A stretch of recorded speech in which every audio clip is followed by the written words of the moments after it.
প্রিয় দর্শক, অর্থনৈতিক উন্নয়নের সঙ্গে সঙ্গে দেশে ব্যাপকভাবে বেড়েছে বিমা খাতের সম্ভাবনা। এই সম্ভাবনাকে সামনে রেখে RTV সাপ্তাহিক আয়োজন উন্নয়ন বিমা অনুষ্ঠানে আপনাদের সবাইকে স্বাগত জানাচ্ছি। আমি সৈয়দ আশিক রহমান। অনুষ্ঠানটি আয়োজনে সহযোগিতা করেছে national life insurance company, green delta insurance company এবং কর্ণফুলী ইন্স্যুরেন্স কোম্পানি লিমিটেড। দর্শক, গ্রাহকরা সময় মতো বিমার প্রিমিয়াম পরিশোধ না করলে তার বিমা কভারেজ বা পলিসি তামাদি বা বাতিল হয়ে যায়। পলিসি তামাদি হলে গ্রাহকরা যেমন ক্ষতিগ্রস্ত হন, তেমনি রেভিনিউ হারায় বিমা কোম্পানি। দীর্ঘদিন ধরেই জীবন বিমা খাতে পলিসি তামাদির উচ্চ হার অন্যতম প্রধান চ্যালেঞ্জ হয়ে রয়ে গেছে। বিমা উন্নয়ন ও নিয়ন্ত্রণ কর্তৃপক্ষের হিসেবে 2022 সালে বিমা খাতে নতুন 17,71,000 পলিসি চালু হয়েছে। এর মধ্যে 11,50,000 পলিসি তামাদি হয়ে গেছে, যা প্রায় 64.93%। গ্রাহকদের সচেতনতার অভাব, আর্থিক অবস্থার অবনতি, এজেন্টদের নিষ্ক্রিয়তা ও বিমা কোম্পানির উদ্যোগহীনতাকে পলিসি বাতিল বা তামাদি হয়ে যাওয়ার অন্যতম প্রধান কারণ হিসেবে দেখছেন খাত সংশ্লিষ্ট বিশেষজ্ঞরা। তথ্য বিশ্লেষণে দেখা যাচ্ছে, প্রতিবেশী ভারতে তামাদির হার যেখানে 10% এবং বিশ্বব্যাপী স্ট্যান্ডার্ড 2 থেকে 4%, সেখানে বাংলাদেশে 50% বিমা প্রথম বছরের মধ্যেই তামাদি হয়ে যায়। এমন একটি বাস্তবতায় পলিসি বাতিলের কারণ এবং করণীয় সামনে রেখে আজ আমাদের আলোচনার বিষয় পলিসি তামাদি প্রতিরোধে করণীয়।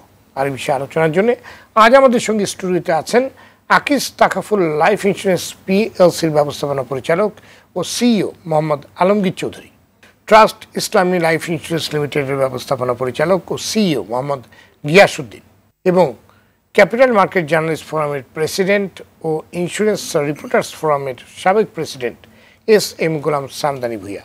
যাচ্ছি মূল আলোচনায়। জনাব গোলাম সামদানি, আপনাকে দিয়ে আমাদের আজকে আলোচনা শুরু করছি। বাংলাদেশে পলিসি তামাদির হার অনেক বেশি, কি কি কারণে এই পলিসিগুলো তামাদি হয়ে যাচ্ছে বলে আপনি মনে করেন? ধন্যবাদ আশিক সাহেব আপনাকে RTVর এই অনুষ্ঠানে আমাকে ডাকার জন্য। আসলে আপনি যে একটা আলোচ্য বিষয় নির্ধারণ করেছেন, এটা অত্যন্ত চমৎকার একটা বিষয় এবং এটা আমাদের এই যে পলিসি তামাদি হয়ে যাচ্ছে, এটা বিমা খাতের একটা অনেক বড় সমস্যা। এই সমস্যার কারণে বিমা খাত আসলে ওইভাবে ঘুরে দাঁড়াতে পারছে না। আর এই তামাদি হওয়ার হার আমাদের দেশে 50%-এরও বেশি এবং এই তামাদিটা সাধারণত ফার্স্ট ইয়ার বেশি হয়। বিমা খাতের প্রতি মানুষের একটা আস্থার অভাব, দ্বিতীয়ত অর্থনৈতিক সমস্যা, তৃতীয়ত যাদের মাধ্যমে ওই গ্রাহকটা বিমা করে তারা হয়তো তাকে ওইভাবে বুঝাইতে পারেন না, ভুল বোঝা। তো ভুল বোঝানোর কারণে হয়তো 2-4টা কিস্তি দেওয়ার পরে সে তার এই অনেক কিছু সে আবার নতুন করে জেনে যা এবং কিস্তি দেওয়া বন্ধ করে দেয়। তো কিস্তি দেওয়া বন্ধ করার কারণে আসলে গ্রাহক যেমন ক্ষতিগ্রস্ত হয়, পাশাপাশি কোম্পানিও ক্ষতিগ্রস্ত হয়। তাকে যখন পলিসিতে করানো হয় তখন অনেক কিছু উল্টাপাল্টা বোঝানো হয়, মানে তাকে যতটুকু বোঝানো দরকার তার চেয়ে বেশি বোঝা, যতটুকু তাকে লভ্যাংশ দেওয়ার কথা উচিত বা পাবে অনেক বেশি প্রলুব্ধ করে। তো এই সকল কেন করে? ওই এজেন্ট মনে করে আমি যদি তাকে ইন্স্যুরেন্স করাইতে পারি তাহলে আমার একটা কমিশন পাবো, তার কমিশনের জন্য সে মিথ্যা আশ্বাস দিয়েও তাকে নিয়ে আসে। তো পরবর্তীতে এই সকল কারণে সে অনেক সময় তার সক্ষমতার চেয়েও বেশি টাকায় পলিসি করে, পরে 2-3 মাস 6 মাস 1 বছর চালানোর পরে তার সক্ষমতাও থাকে না, তখন সে আর পলিসি কন্টিনিউ করে না। ধন্যবাদ আপনাকে। জনাব গিয়াসউদ্দিন, কি কি শর্ত ভঙ্গ করলে একটি পলিসি তামাদি হয়ে যায়? আমি প্রথমে RTVকে ধন্যবাদ জানাচ্ছি একদম একটা রিলেভেন্ট ইস্যু আনার জন্য। এটা ইন্স্যুরেন্স মার্কেটের জন্য অনেক বেশি গুরুত্বপূর্ণ। ভাই খুব ভালোভাবে বলেছেন।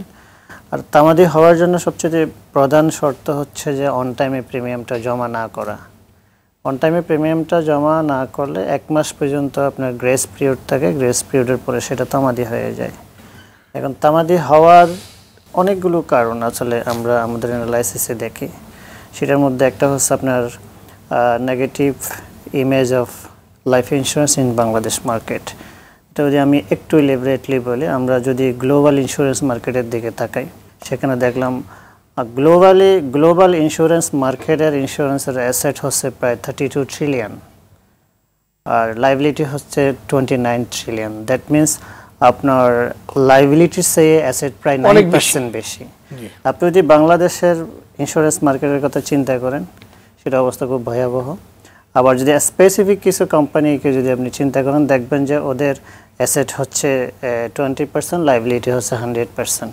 তাহলে বাকি 80% ক্লেম সেটেলমেন্টে যে সমস্ত প্রবলেমগুলো হচ্ছে, সেগুলো যার বাড়িতে ক্লেমটা যাচ্ছে না সে নেগেটিভ হচ্ছে, এবং তার থেকে শুনে তার পাশের বাড়ির লোকজন আর পলিসি এক কিস্তি দেওয়ার পরে দ্বিতীয় কিস্তি দেওয়ার সাহস পাচ্ছে না।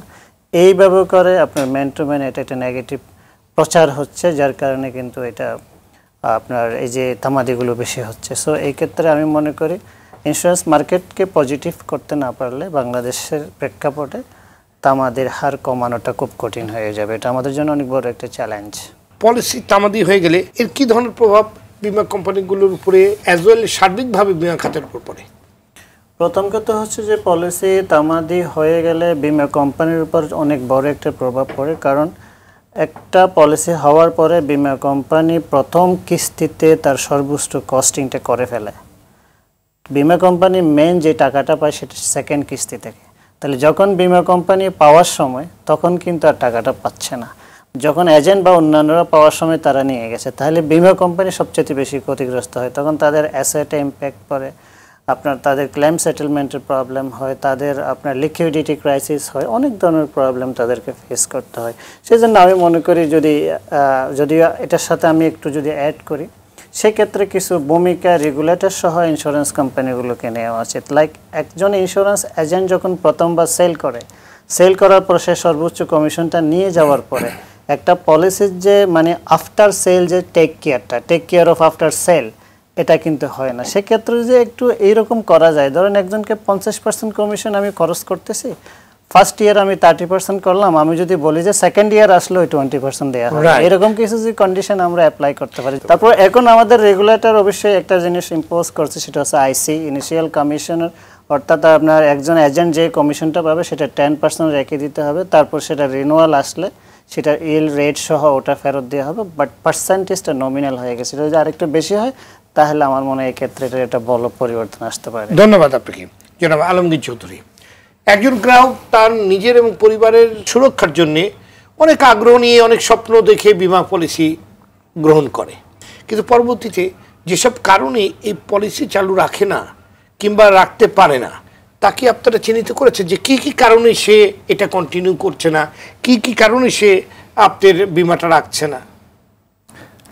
ধন্যবাদ আপনাকে এবং আরটিভিকে এবং আরটিভির সকল দর্শককে। সুন্দর ও যোগোপযোগী একটি প্রশ্ন। আসলে যারা গ্রাহক বিমা করে তারা উইলিংলি, আমাদের দেশে এখনো পর্যন্ত উইলিংলি এসে বিমা করার মতো মানসিকতা আমাদের গ্রাহকের মনে সৃষ্টি হয়নি। কর্মীদের মাধ্যমে তারা উৎসাহিত হয় এবং বিমাটা করে। তবে এখানে আমাদের পূর্ববর্তী বক্তারা কিছু সুন্দর বক্তব্য রেখে গেছেন। অ্যাকচুয়ালি আমাদের মেইনলি হচ্ছে অ্যাওয়ারনেসটার অভাব আছে পলিসির ক্ষেত্রে। আমাদেরও একটু উইকনেস আছে, কর্মীদেরকে আমরা ট্রেন আপটা ওইভাবে করছি না এবং গ্রাহককে ওইভাবে আমরা অতীতে এভাবে হয়ে আসেনি। তো যে ব্যক্তিটা পলিসিটা করতেছেন তার এবং পরিবারের জন্য একটা সময় তাকে যেভাবে আমার কর্মী গিয়ে তাকে যেভাবে কনভিন্স করতেছেন, ওই একটা সময় গিয়ে হয়তো বা সে কোনো না কোনোভাবে জানতে পারতেছেন যে এখানে তার সাথে কিছু মানে অসামঞ্জস্য কিছু কথা আসতেছে, অথবা ওই যে উনি যেটা বললেন যে ফাইন্যান্সিয়াল যে একটা অ্যাক্টিভিটি মানুষের যে থাকে, আজকে আমার যে অবস্থান আছে, আমার একটা পলিসি সেল করার সময় আমার কর্মীকে চিন্তা করতে হবে যে তার পরবর্তী কিস্তিগুলো দেওয়ার মতো ফাইন্যান্সিয়াল অ্যাবিলিটি তার আছে কিনা। সেটা আমাদের কর্মীরা অনেক সময় এটা দেখে না। ওই যে ফার্স্ট কমিশনটা পাওয়ার জন্য হয়তো মনে করো যে একটা পলিসি আনলেই হলো, তো এইভাবে দিলেও কিন্তু পরবর্তীতে যখন কিস্তিটা দেওয়ার সময় এসে যায়, আমাদের অনেক গ্রাহকের মধ্যে দেখা যায় যে তার সে সময় মতো টাকাটা দেওয়ার মতো অ্যাবিলিটি তার নাই, দিচ্ছে না। আবার এমনও হচ্ছে অনেকেই জানে না যে সময় মতো কিস্তিটা দিতে না পারলে তার যে পলিসিটা ল্যাপস হয়ে যাবে অথবা সে টাকা রিটার্ন পাবে না। এটাও আমাদের গ্রাহকের মধ্যে মেবি 80 to 90% গ্রাহক হয়তো এটা জানে না, আমরা তাদেরকে বলি না। এটাই হচ্ছে যে মূল সমস্যাটা। এগুলো আমরা এখন গ্রাহকদেরকে এভাবে বোঝানোর চেষ্টা করে যাচ্ছি কাস্টমার সার্ভিসের মাধ্যমে এবং কর্মীদেরকে আমরা এভাবে ট্রেন আপ করে যাচ্ছি। ধন্যবাদ আপনাকে জনাব গোলাম সামদানি। পলিসি সচল রাখতে শুধু কোম্পানিগুলোকেই ভূমিকা রাখতে হবে না, বিমা কর্মী, গ্রাহক এবং নিয়ন্ত্রক সংস্থা তাদেরও করণীয় আছে। আমরা শুনবো একটি বিরতির পর। দর্শক উন্নয়নে বিমা অনুষ্ঠান নিচ্ছে ছোট্ট একটি বিরতি, ফিরছে অল্প সময়ের মধ্যেই, সাথেই থাকুন। দর্শক বিরতির পর আবার স্বাগত উন্নয়ন বীমা অনুষ্ঠানে। সঙ্গে আছে আমি সৈয়দ আশিক রহমান। আজ আমরা আলোচনা করছি পলিসি তামাদি প্রতিরোধে করণীয় নিয়ে। জনাব গোলাম সামদানি, বিরতির পূর্বে যে প্রশ্নটি আপনার কাছে ছিল যে পলিসি সচল রাখতে শুধু কোম্পানিগুলোকে কি ভূমিকা রাখতে হবে, নাকি বীমা কর্মী, গ্রাহক এবং নিয়ন্ত্রণ সংস্থা সবারই একরকম ভূমিকা কিংবা করণীয় রয়েছে? চমৎকার একটা প্রশ্ন করছেন। আসলে এটা একটা সমষ্টিগত ওয়ার্ক আমি যদি বলি, কারণ পলিসি সচল রাখতে হলে এজেন্ট, যিনি বীমা করছেন, গ্রাহক এবং রেগুলেটর, তিনজনেরই একটা যৌথ, এমনকি কোম্পানিরও। কারণ গ্রাহক এই সবাই মিলে যদি এটাকে আমরা কাজ করি তাহলে পলিসিগুলো সচল রাখবে। তো সেই ক্ষেত্রে আমাদের প্রথমে যিনি এজেন্ট, যিনি কমিশন বিনিময়ে ওই গ্রাহকের কাছে ইন্স্যুরেন্সটা নিয়ে আসেন, পলিসিটা নিয়ে আসেন, তাকে প্রথমে দেখতে হবে যে আমি যে তাকে মাসে 50,000 বা 5,000 বা 10,000 যাই পলিসি করাচ্ছি, সেইটা কন্টিনিউ করার মতো তার সক্ষমতা আছে কিনা, তাকে ওইটা বুঝে নিয়ে তাকে পলিসিটাকে করতে হবে। এক। দ্বিতীয়ত হইল কোম্পানিকেও খেয়াল রাখতে হবে যে আমার যে এজেন্ট, সে যে পলিসিগুলো আনছে সেগুলো যাতে কন্টিনিউ করে, তাকেও এক ধরনের নজরদারি, মনিটরিং করতে হবে। আর গ্রাহকও পলিসি করার ক্ষেত্রে তাকে বুঝতে হবে যে আমার যে অর্থনৈতিক অবস্থা, আমি প্রতি মাসে কি পরিমাণ টাকা দিতে পারবো আগামী 5 বছর বা 10 বছর, সেই সক্ষমতা বিবেচনা করেই তাকে বীমা পলিসিটা করতে হবে। পাশাপাশি রেগুলেটরকেও এক্ষেত্রে যারা এজেন্ট, যারা বীমাকারী, বীমা করানো হয় করে মাঠ পর্যায়ে গিয়ে, তাদেরকে নানান ধরনের প্রশিক্ষণ দিতে হবে যে তোমরা কিভাবে মানুষকে বোঝাবা, অতিরিক্ত প্রলোভন দেখাবা না, যেটা তুমি দিবা বা যেটা কোম্পানি দিতে পারবে, যে প্রফিটটা দিতে পারবে ওই ততটুকুই বলবা। ফলে এটা আসলে রেগুলেটর, কোম্পানি, এজেন্ট এবং গ্রাহক সবার সম্মিলিত প্রচেষ্টার মাধ্যমেই এটা করা সম্ভব হবে বলে আমি মনে করছি। ধন্যবাদ আপনাকে। জনাব গিয়াসউদ্দিন, পলিসি যাতে তামাদি না হয় সেজন্য কোম্পানিগুলোর পক্ষ থেকে কি ধরনের উদ্যোগ রেখেছিলাম? পলিসি তামাদি না হওয়ার জন্য প্রথমে ফোর্স সেল অফ করতে হবে, বন্ধ করতে হবে। অনেক সময় দেখা যাচ্ছে যে একজন এজেন্ট একজন গ্রাহকের কাছে সঠিক তথ্য দিচ্ছে না, বিভিন্ন ধরনের প্রলোভন দেখে এই বিমাটা করাচ্ছে। গ্রাহক বিমা করার পর জানতেছে তার কাজটা কি এজেন্টরা করে? অনেক সময় এজেন্টরাই বেশি, নাকি বীমা কর্মী করে? এজেন্ট বীমা কর্মী তো সেম। আচ্ছা, এজেন্ট বীমা কর্মী মানে দুজনই তো এক? হ্যাঁ হ্যাঁ, দুইজনে এক। এটা বন্ধ করতে হবে। অর্থাৎ বীমার মূল যে বিষয়টা, বীমা যে জন্য মানুষ করে, মানুষের যে জন্য বীমাটা প্রয়োজন, সেই মূল বিষয়টি বুঝিয়ে বীমাটা করাতে হবে। তাহলে মানুষ পলিসিটি, প্রিমিয়ামটি দিয়ে যাবে, পলিসি ল্যাপস হওয়ার পসিবিলিটি কমে যাবে। এক। এখন আরেকটা বিষয়ে ইদানিং পলিসি ল্যাপস হচ্ছে, সেটা হচ্ছে যে কর্মীরা আনস্টেবল, মানে বিভিন্ন কোম্পানিতে। ধরেন আজকে আমি একজন কর্মীকে নিয়ে দিলাম, সে 2 মাস 3 মাস কাজ করলো বা 6 মাস কাজ করলো, সে অন্য একটা কোম্পানিতে চলে যাচ্ছে। যখন অন্য কোম্পানিতে চলে যাচ্ছে তখন গ্রাহক প্রথমে কিন্তু একটু বিতস্ততা হচ্ছে যে আমি তো অমুক কোম্পানিতে ওর মাধ্যমে করছিলাম, সে তো ওই কোম্পানিতে নাই। এটা একটা সমস্যা, গ্রাহকের ভিতর ভীতি কাজ করে, এটা গ্রাহককে ক্লিয়ার করতে হবে। আবার একই সাথে আরও কিছু ইলিগাল অ্যাক্টিভিটিস বাজারে আছে, সেটা হচ্ছে যে সে চেষ্টা করে বিভিন্নভাবে ভর্তুকি দিয়ে অথবা ওই কোম্পানিকে বিভিন্নভাবে কনভিন্স করে পলিসিটা ট্রান্সফার করে নিয়ে যেতে। এটার বিভিন্ন নামও আছে বাজারে। এগুলো বন্ধ করতে হবে। এগুলো বন্ধ না হলে তাহলে দেখা যাচ্ছে যে একটা পলিসির উপর সর্বোচ্চ কস্টিংটা যে কোম্পানি দিয়েছে সেই কোম্পানি সেটা সুবিধা নিতে পারছে না, অন্য কোম্পানি যখন এটা যাচ্ছে ওই কোম্পানিও এটা সুবিধা পাচ্ছে না। মাঝখান দিয়ে এজেন্ট কিছু সুবিধা নিচ্ছে, গ্রাহক ক্ষতিগ্রস্ত হচ্ছে, কোম্পানি ক্ষতিগ্রস্ত হচ্ছে। এই সমস্ত ইস্যুগুলোর উপর যদি স্পেসিফিক কাজ করা হয়, নির্দিষ্ট কিছু গাইডলাইন করে সেইভাবে কাজ করা হয়, আমার মনে হয় পলিসির ল্যাপস রেশিওটা কমবে। যদিও বর্তমান বাংলাদেশের পলিসির ল্যাপস রেশিওটা এটা আতঙ্কজনক, দুঃখজনক। ধন্যবাদ আপনাকে জনাব আলমগীর চৌধুরী। পলিসি পুনরুদ্ধারের সুযোগ বীমা খাতে কতখানি আছে? নির্দিষ্ট সময়ের মধ্যে যদি পলিসি পুনরুদ্ধার করা না যায় কিংবা না করা গেলে সেক্ষেত্রে গ্রাহকের করণীয় কি? ধন্যবাদ আপনাকে, সুন্দর প্রশ্ন। আসলে পুনরুদ্ধারের সুযোগ আছে এবং এই জন্য আমি যে শুরুতে যেটা বলছিলাম যে আমরা এখন অনেক কোম্পানি করতেছি এটা, কাস্টমার সার্ভিস এবং কল সেন্টারের মাধ্যমে গ্রাহকদেরকে আমরা তার যে মূল্যবান একটা পলিসি একটা পরিবারের জন্য কতটুকু মূল্যবান সম্পদ, সেটা আমরা তাদের অ্যাওয়ারনেসটা সে গ্রাহককে বোঝানোর চেষ্টা করতেছে। এতে করে অনেক গ্রাহক আছে, সে যখন বুঝতে পারে যে না আমাকে এটা কন্টিনিউ করা প্রয়োজন, দেখা যায় 1 বছর 2 বছর সে কিস্তি না দেওয়ার পরও আবার ওইভাবে যখন তাকে কোম্পানির পক্ষ থেকে এটা বোঝানো হয় তখন সে বুঝতে পারে এটা আবার কন্টিনিউ করে। আবার অনেক সময় দেখা যাচ্ছে যে আমার প্রতিপক্ষ যেভাবে বলছেন যে অনেক কর্মীরা তাদেরকে বিভিন্নভাবে তার প্রলোভন দিয়ে একটা পলিসি করায় তার নিজের স্বার্থের, কিন্তু গ্রাহক যখন বুঝতে পারে একটা সময়ে গিয়ে ওই কর্মী আমার জন্য বিমাটা করাইছেন এই তার একটু স্বার্থ এখানে জড়িত, কর্মী স্বার্থ, তখন অনেক গ্রাহক ইচ্ছাকৃতভাবে এটাকে অ্যাভয়েড করার চেষ্টা করে, মানে তার সুবিধাটা তাকে ওইভাবে বোঝানো হয় না। এখন বর্তমানে আপনার কল সেন্টারের মাধ্যমে যদি কোনো গ্রাহকদের কাছ থেকে আমরা তাদেরকে সরাসরি কোম্পানি টু গ্রাহক কমিউনিকেশনটা যদি এভাবে কন্টিনিউ করা যায় তাহলে পলিসি তামাদি হওয়ার পরিমাণটা অনেকাংশে কমে আসবে। জি, কেউ কেউ বলছেন এজেন্টদের অবৈধ কমিশন আয়ের উদ্দেশ্যে অতিরিক্ত হারে প্রিমিয়াম আয় দেখানো, ওভারসেল, গ্রাহককে মিথ্যা তথ্য দেওয়া, যোগাযোগের সমস্যা ও গ্রাম পর্যায়ে ক্ষুদ্র পলিসি গ্রাহকদের আর্থিকভাবে ভারসাম্য না থাকার কারণে বিমা পলিসি তামাদি হয়ে যাচ্ছে। সমস্যাগুলো সমাধানের সুযোগ আসলে কতটুকু রয়েছে? এই তথ্যটা অনেকটা সত্য, এটা যদিও দায় নিজের উপর আসলো, এটা সত্য যেহেতু এটা অস্বীকার করার কোনো সুযোগ নেই। এই ক্ষেত্রে আমরা যে দায়িত্বটা নিচ্ছি ওই যেটা বললাম, আমরা প্রত্যেকটা পলিসি আমরা ইস্যু করার আগে আমার কাস্টমার সার্ভিস থেকে আমি প্রত্যেক গ্রাহকের সাথে আগে কথা বলি যে আপনার একটা পলিসি আমাদের কাছে সাবমিশন করা হয়েছেন, আমার কর্মী আপনাকে কি কথা বলেছেন, এই সুযোগ সুবিধা আমার এই পলিসির আপনার এই সুযোগ সুবিধা, তাহলে আমরা কর্মীর সাথে আমাদের কাস্টমার সার্ভিস থেকে কথা বলার সামঞ্জস্যটা যখন এক থাকে তখন ওই কর্মী বলে যে হ্যাঁ ঠিক আছে আমি এগুলো জানি, সেক্ষেত্রে আমার পলিসিটা ইস্যু করতেছি। এবং কর্মীদের ক্ষেত্রে যে কথাটা আসছে একটা কথা এটার সাথে আমিও একমত যে আমি অনুরোধ করি কর্তৃপক্ষের কাছে, এটা উচিত আসলে ফার্স্ট ইয়ার কমিশন আমাদের যেটা এটা অনেক হাই, ওয়ার্ল্ডের সাথে যদি আমরা গ্লোবালি ওয়ার্ল্ডের বিভিন্ন উন্নত দেশগুলোর সাথে যদি আমরা কম্পেয়ার করতে যাই আমাদের ফার্স্ট ইয়ার কমিশনটা অনেক হাই।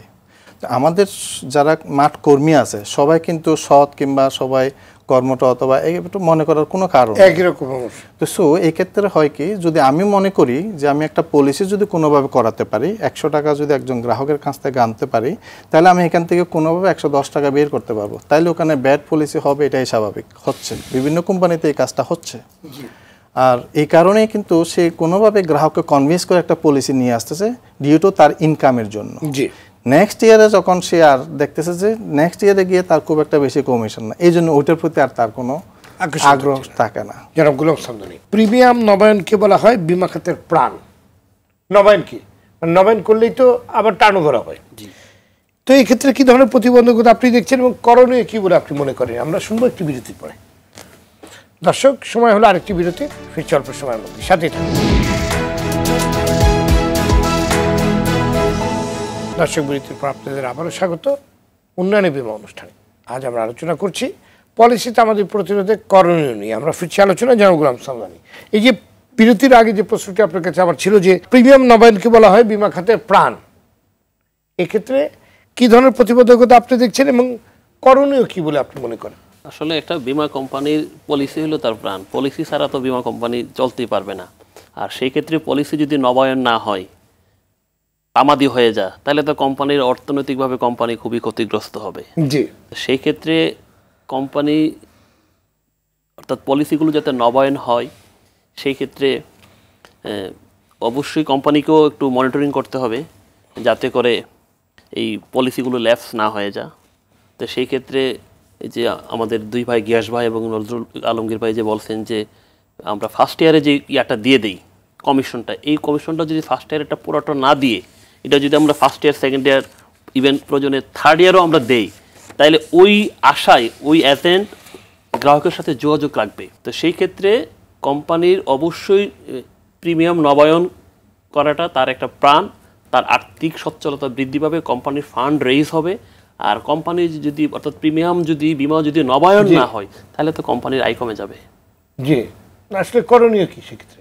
করণীয় যে কোম্পানিটাকে মনিটরিং রাখতে হবে, সে কেন আমার ওই গ্রাহক এখন নবায়ন করছে না, কি সমস্যা, তার সাথে যোগাযোগ রাখা এবং ওই এজেন্ট কোনো মিথ্যা আশ্বাস দিচ্ছে কিনা, অথবা ওই গ্রাহকের তার সক্ষমতার চেয়ে বেশি টাকায় কেন পলিসি করলো, কিস্তি করলো, এগুলো যাতে না করে এগুলো মনিটরিং করা, পাশাপাশি এজেন্টগুলোকেও বিমাকারীর কাছ থেকে কিভাবে টাকাটা নেবে বা একজন গ্রাহকের সর্বোচ্চ তার আয়টা জেনে নেওয়া উচিত, তার আয় কত, সেই আয় থেকে সে কত টাকা মাসে প্রিমিয়াম দিতে পারবে, ওই সক্ষমতার উপর যাতে তার পলিসিটা করে, এই বিষয়গুলো নজরদারিতে রাখা উচিত বলে আমি মনে করি। ধন্যবাদ আপনাকে জনাব গিয়াসউদ্দিন। পলিসি তামাদি হওয়ার ক্ষেত্রে কোম্পানিগুলোর দায় আসলে কতটুকু, এবং পলিসি তামাদি হয়ে যাওয়ার হার কমাতে সরকারি নিয়ন্ত্রক সংস্থা, বিমা উন্নয়ন নিয়ন্ত্রক কর্তৃপক্ষ, তাদের কি উদ্যোগ থাকা প্রয়োজন বলে আপনি মনে করেন?